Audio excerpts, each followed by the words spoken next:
Hello and welcome. You're watching the Saturday edition of This Is Exclusive with me, Shavin Sen. Prime Minister's visit to Manipur, the first since 2023 when the unrest began, is now being seen as a healing touch. Development projects worth about 7,300 crore rupees, translating into 19 projects, have been inaugurated by the Prime Minister, with special focus being given to the hill region.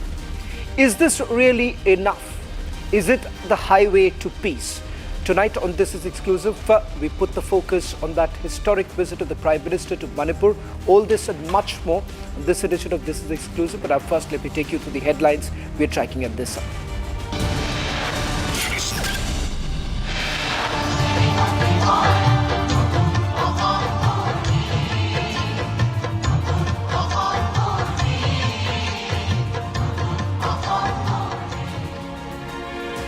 Prime Minister arrives in Guwahati for centenary celebrations of Bharat Ratna Bhupen Hazarika.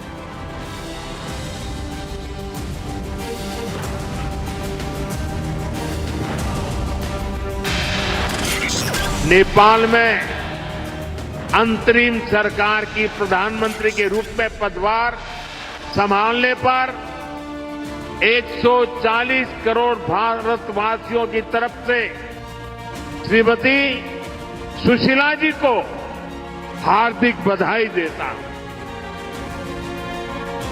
Prime Minister Modi congratulates new Nepal Prime Minister Justice Sushila Karki.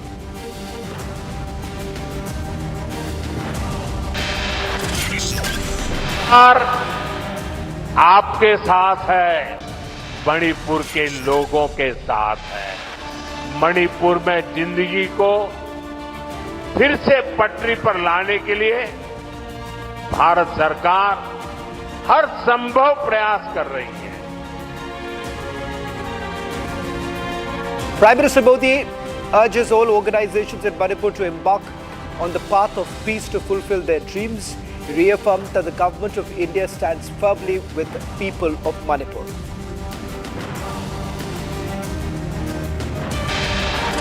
In Operation Sindhu, you all saw how our soldiers taught a lesson to those who sponsored terror.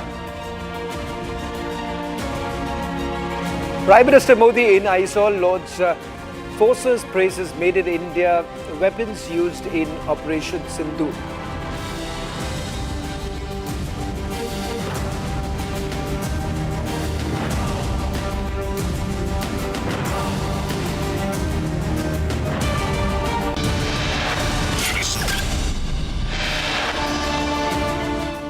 Ladies and gentlemen, today the Prime Minister was on a landmark visit to the state of Manipur, a journey that carries profound significance for the Northeast and its people. Now, this visit is not just a moment in time, but a bold step towards transforming Manipur into a beacon of progress, unity and opportunity. In fact, I'm going to just cut shorter and go across to the Prime Minister, who is currently in Guwahati. Bhupendra, आप कहिए अमर रहे, अमर रहे। भूपेंद्र, भूपेंद्र, भूपेंद्र। असम के राज्यपाल लक्ष्मण प्रसाद आचार्य जी, यहां के लोकप्रिय मुख्यमंत्री हिमंता बिश्व शर्मा जी, अरुणाचल प्रदेश के युवा मुख्यमंत्री प्रेमा खांडू जी, केंद्रीय मंत्रिमंडल में मेरे साथी सर्बानंद सोनोवाल जी, मंच पर उपस्थित भूपेन हजारिका जी के भाई श्री समर हजारिका जी, भूपेन हजारिका जी की बहन श्रीमती कविता बरुआ जी, भूपेंद्र के पुत्र श्री तेज हजारिका जी। तेज को मैं कहूंगा केम छो। उपस्थित अन्य महानुभाव और असम के मेरे भाई और बहनों, आज का दिन अद्भुत है और ये पल अनमोल है। जो दृश्य यहां मैंने देखा, जो उत्साह, जो तालमेल मुझे दिखा,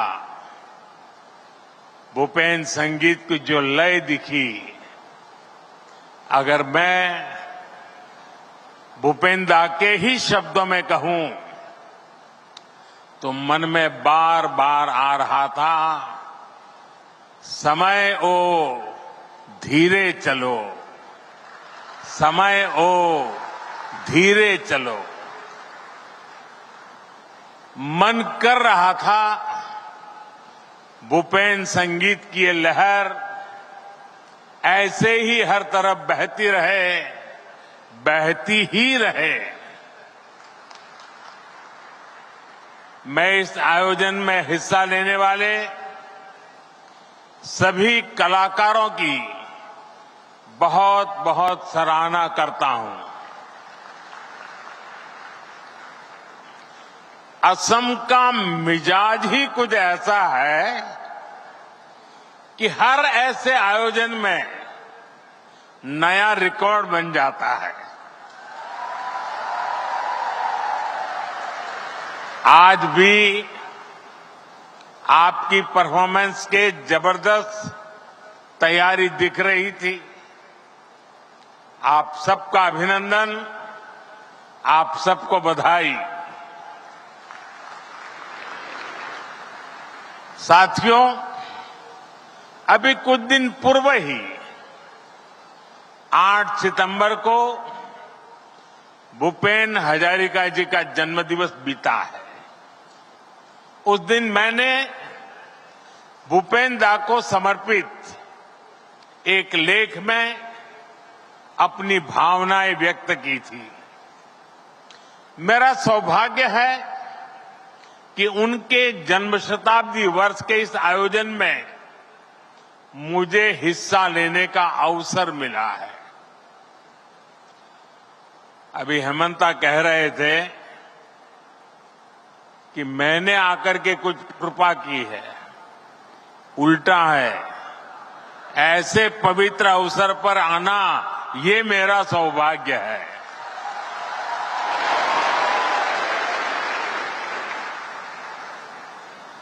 भूपेन दा को हम सभी प्यार से सुधा कोंठो कहते थे।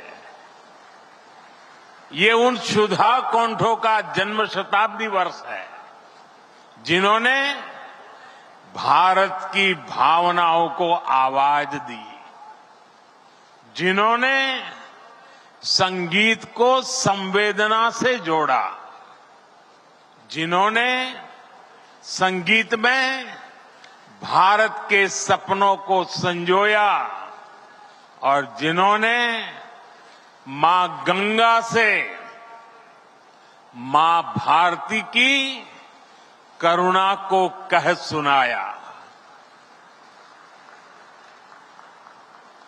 गंगा बहती हो क्यों, गंगा बहती हो क्यों। साथियों, भूपेन दा ने ऐसी अमर रचनाएं रची जो अपने स्वरों से भारत को जोड़ती रही, जो भारत की पीढ़ियों को झकझोरती रही। भाइयों बहनों, भूपेन दा सशरीर हमारे बीच नहीं रहे, लेकिन उनके गीत, उनके स्वर आज भी भारत की विकास यात्रा के साक्षी बन रहे हैं, उसे ऊर्जा दे रहे हैं। हमारी सरकार बहुत गर्व से भूपेन दा के जन्म शताब्दी वर्ष को सेलिब्रेट कर रही है। हम भूपेन हजारिका जी के गीतों को, उनके संदेशों को और उनकी जीवन यात्रा को घर घर ले जा रहे हैं। आज यहां उनकी बायोग्राफी भी रिलीज की गई है। मैं इस अवसर पर डॉक्टर भूपेन हजारिका जी को श्रद्धापूर्वक नमन करता हूं। मैं असम के भाई बहनों के साथ ही हर भारतवासी को भूपेन दा के जन्म शताब्दी वर्ष पर बधाई देता हूं। साथियों, भूपेन हजारिका जी ने जीवन पर्यंत संगीत की सेवा की।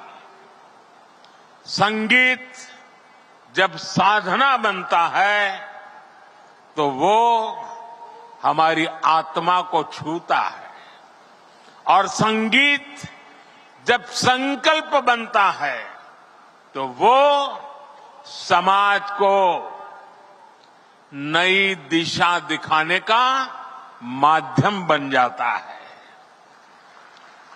भूपेन दा का संगीत इसलिए ही इतना विशेष था। उन्होंने जिन आदर्शों को जिया, जो अनुभव किया, वही अपने गीतों में भी गाया। हम उनके गीतों में मां भारती के लिए इतना प्रेम इसलिए देखते हैं क्योंकि वो एक भारत श्रेष्ठ भारत की भावना को जीते थे। आप देखिए, पूर्वोत्तर में उनका जन्म हुआ। ब्रह्मपुत्र की पावन लहरों ने उन्हें संगीत की शिक्षा दी। फिर वो ग्रेजुएशन के लिए काशी गए। ब्रह्मपुत्र की लहरों से शुरू हुई भूपेन दा की संगीत साधना गंगा की कलकल से सिद्धि में बदल गई। काशी की गतिशीलता ने उनके जीवन को एक अविरल प्रवाह दिया। वो एक यायावर यात्री बन गए। उन्होंने पूरे भारत का भ्रमण किया, फिर पीएचडी करने अमेरिका तक गए। लेकिन जीवन के हर पड़ाव पर वो असम की धरती से एक सच्चे बेटे की तरह जुड़े रहे, और इसीलिए वो फिर वापस भारत लौटे। यहां आकर फिल्मों में वो सामान्य मानवी की आवाज बने। उनके जीवन की पीड़ा को स्वर दिया। वो आवाज आज भी हमें झकझोरती है।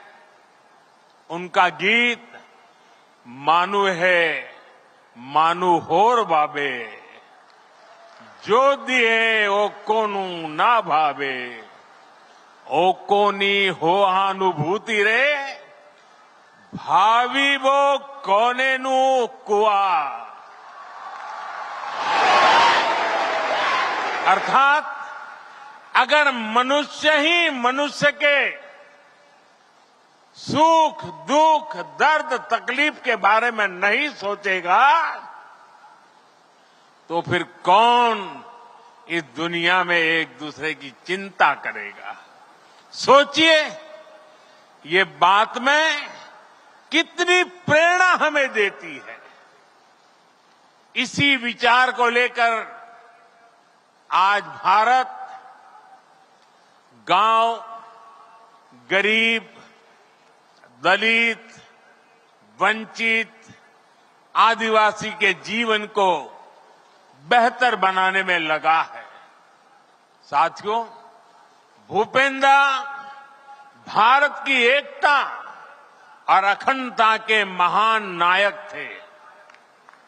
दशकों पहले जब नॉर्थ ईस्ट उपेक्षा का शिकार था, नॉर्थ ईस्ट को हिंसा और अलगाववाद की आग में जलने के लिए छोड़ दिया गया था, तब भूपेन दा उस मुश्किल समय में भी भारत की एकता को ही आवाज देते रहे।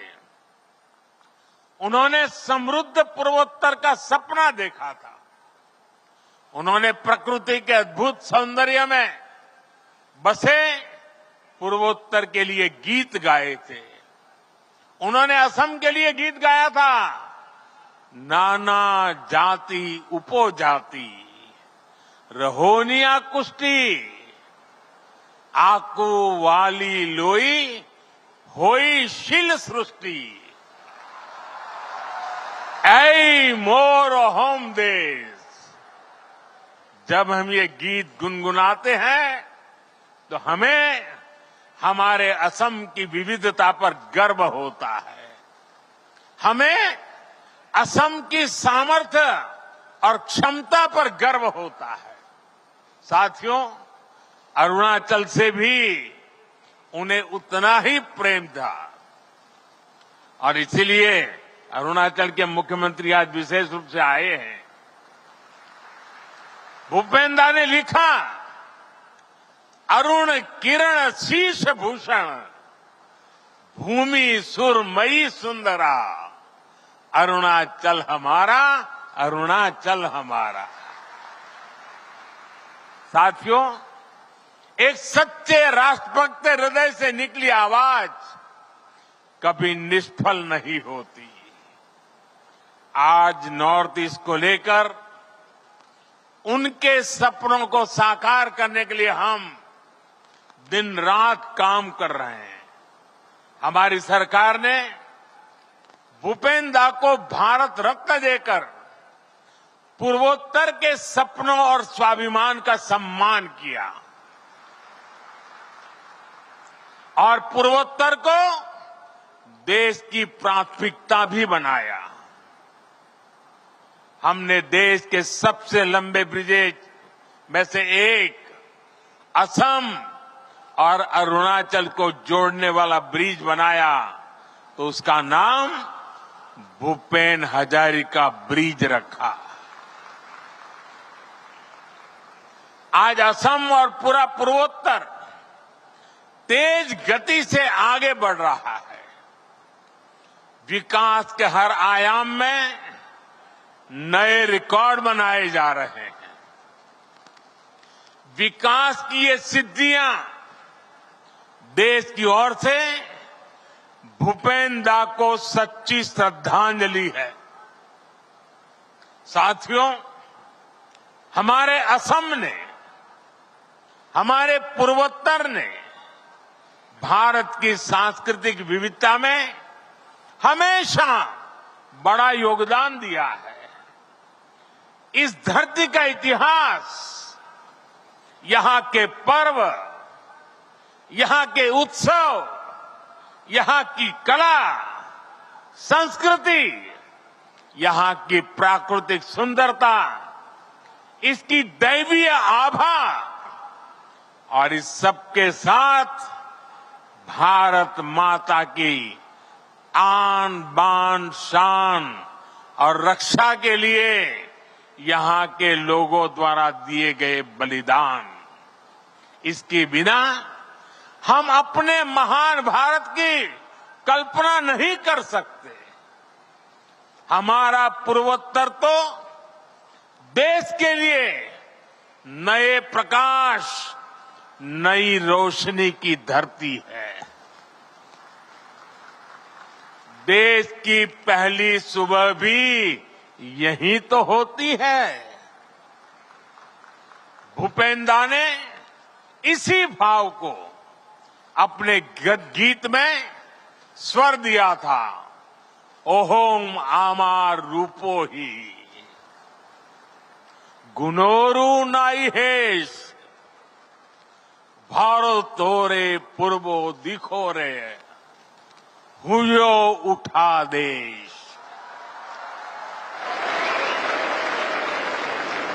इसलिए भाइयों बहनों, जब हम असम के इतिहास को सेलिब्रेट करते हैं तभी भारत का इतिहास पूरा होता है, तभी भारत का उल्लास पूरा होता है और हमें इस पर गर्व करते हुए भी आगे बढ़ते रहना है। साथियों, जब हम कनेक्टिविटी की बात करते हैं तो अक्सर लोगों को रेल, रोड या एयर कनेक्टिविटी की याद आती है, लेकिन देश की एकता के लिए एक और कनेक्टिविटी बहुत जरूरी है और वो है कल्चरल कनेक्टिविटी।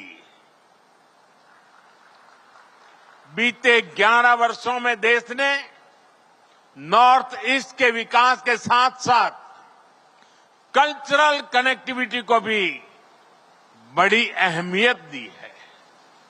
एक अभियान है जो अनवरत जारी है। आज इस आयोजन में हम इसी अभियान की झलक देख रहे हैं। कुछ ही समय पहले हमने वीर लसित बोरफुकन की 400वीं जयंती भी राष्ट्रीय स्तर पर मनाई है। आजादी की लड़ाई में भी असम और पूर्वोत्तर के कितने ही सेनानियों ने अभूतपूर्व बलिदान दिए।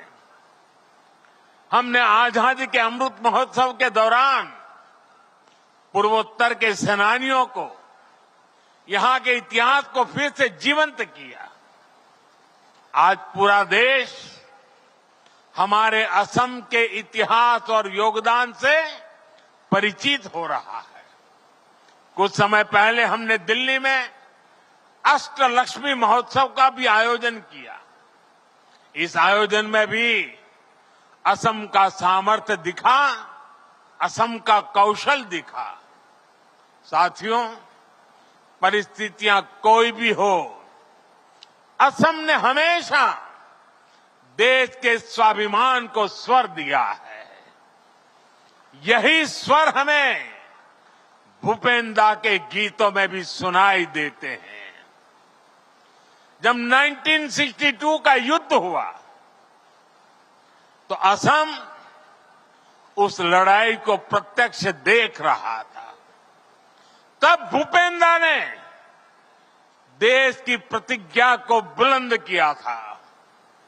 उन्होंने उस समय गाया था, प्रोति जोबान रक्तोरे बिंदु, हा हा होर अनंत हिंदू, सेई हा हा होर दुर्जोय लहरे, झांसीले प्रतिज्ञा जय रे। उस प्रतिज्ञा ने देशवासियों में नया जोश भर दिया था। साथियों, जो भावना, वो जज्बा देशवासियों के दिलों में आज भी चट्टान की तरफ बना हुआ है। ये हमने ऑपरेशन सिंदूर के दौरान भी देखा है।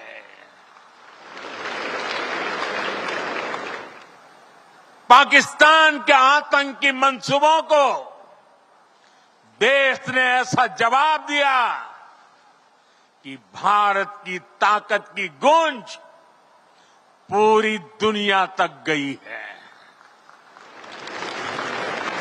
हमने दिखा दिया, भारत का दुश्मन किसी भी कोने में सुरक्षित नहीं रहेगा। नया भारत किसी भी कीमत पर अपनी सुरक्षा और स्वाभिमान से समझौता नहीं करेगा। साथियों, असम की संस्कृति का हर आयाम अद्भुत है, असाधारण है। और इसलिए मैं कई बार कहता था कि वो दिन दूर नहीं जब देश के बच्चे पढ़ेंगे ए फॉर असम।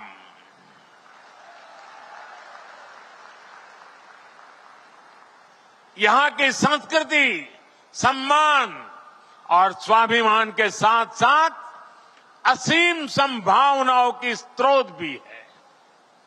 असम के परिधान, यहां का खान पान, असम का पर्यटन, यहां के प्रोडक्ट्स हमें इसे देश ही नहीं पूरी दुनिया में पहचान दिलानी है। आप सब जानते हैं असम के गमोसा की ब्रांडिंग तो मैं खुद ही बहुत गर्व से करता रहता हूं। ऐसे ही हमें असम के हर उत्पाद को दुनिया के कोने कोने में ले जाना है। साथियों, भूपेंद्र का पूरा जीवन देश के लक्ष्यों के प्रति समर्पित रहा। आज भूपेंद्र के जन्म शताब्दी वर्ष के इस अवसर पर हमें देश के लिए आत्मनिर्भरता का संकल्प लेना है। मैं असम के मेरे भाई बहनों से अपील करूंगा, हमें वोकल फॉर लोकल का ब्रांड एम्बेसडर बनना है। हमें स्वदेशी चीजों पर गर्व करना है। हम स्वदेशी ही खरीदें और स्वदेशी ही बेचें। हम इन अभियानों को जितनी गति देंगे, विकसित भारत का सपना उतना ही तेज गति से पूरा होगा। साथियों, भूपेंद्र ने 13 साल की उम्र में गीत लिखा था। अग्नि जुगोर फिरिंगोती मोय नोतुन भारत गोडिम हरबो हारार हरबोशो पुनार फिराय आनिम नोतुन भारत गोडिम। साथियों, इस गीत में उन्होंने खुद को अग्नि की चिंगारी मानकर यह संकल्प लिया था कि नया भारत बनाएंगे।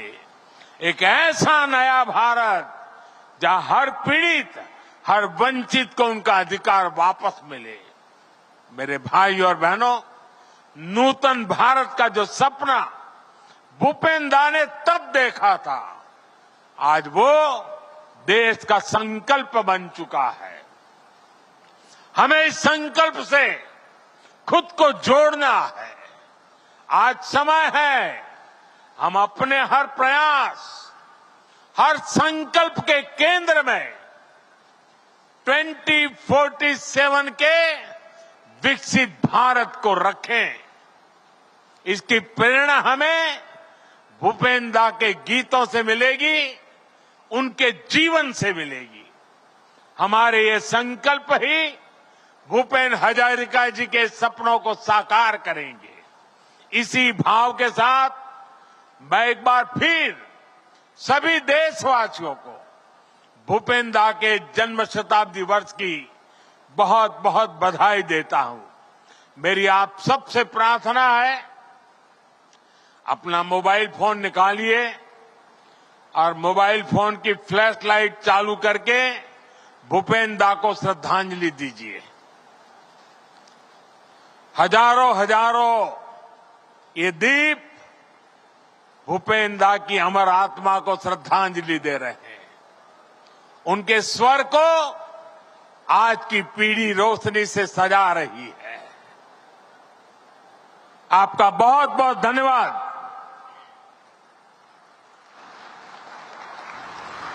धन्यवाद महोदय। आपकी चिंता